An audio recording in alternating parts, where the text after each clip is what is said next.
photo et après en avant s'il vous plaît. Bonjour Fabien.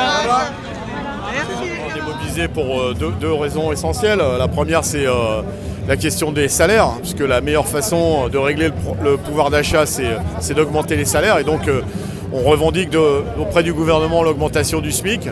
Nous, on propose qu'il soit passé à 2 000 €. Et puis, la nécessité qui est obligation de négociation dans les branches professionnelles, parce que vous le savez, beaucoup de minima de branche démarrent en dessous du SMIC. Donc, on veut une automaticité de l'augmentation des minima de branche quand le SMIC augmente. Et puis la deuxième chose, c'est compte tenu des circonstances, c'est la baisse de la TVA sur les produits énergétiques, notamment les carburants. La TVA est l'impôt le plus injuste donc il faut baisser cette TVA, et pour compenser cette baisse de recettes fiscales, eh bien, on propose de rétablir l'impôt sur la fortune. Il faut faire payer les riches et non pas les pauvres par le biais de la TVA. Évidemment, il y a de la démagogie du gouvernement, parce que je sais comme vous qu'il y a les élections qui approchent. On le voit bien avec l'annonce de l'augmentation du point d'indice. Il y a quelques semaines, la même ministre disait qu'il n'y aurait plus jamais d'augmentation générale de salaire dans la fonction publique.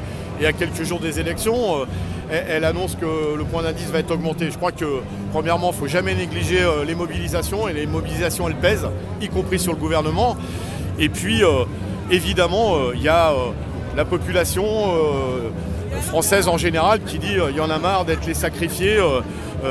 Parce qu'il y a 2 ans, c'était la pandémie. On a vu qu'une année après le début de la pandémie, les très grandes entreprises ont fait des bénéfices records.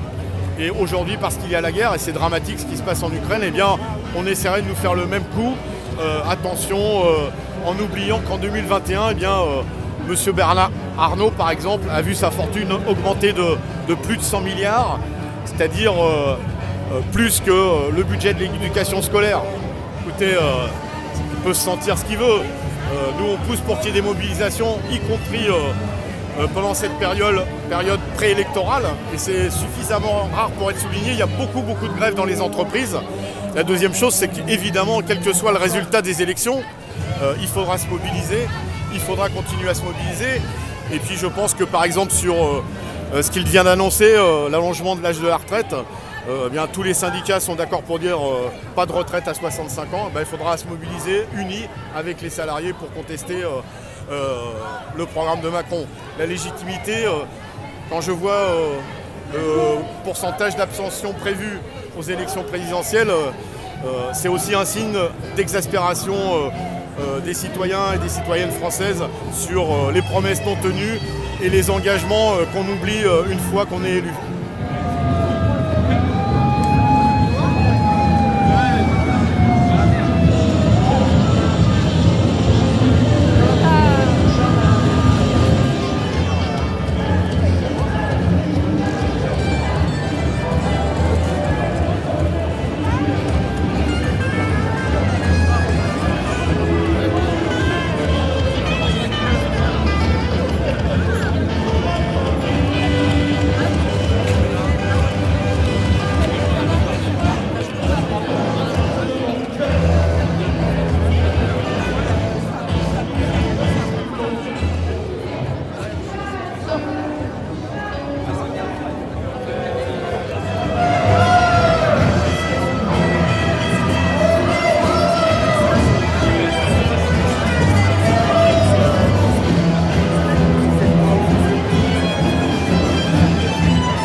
Thank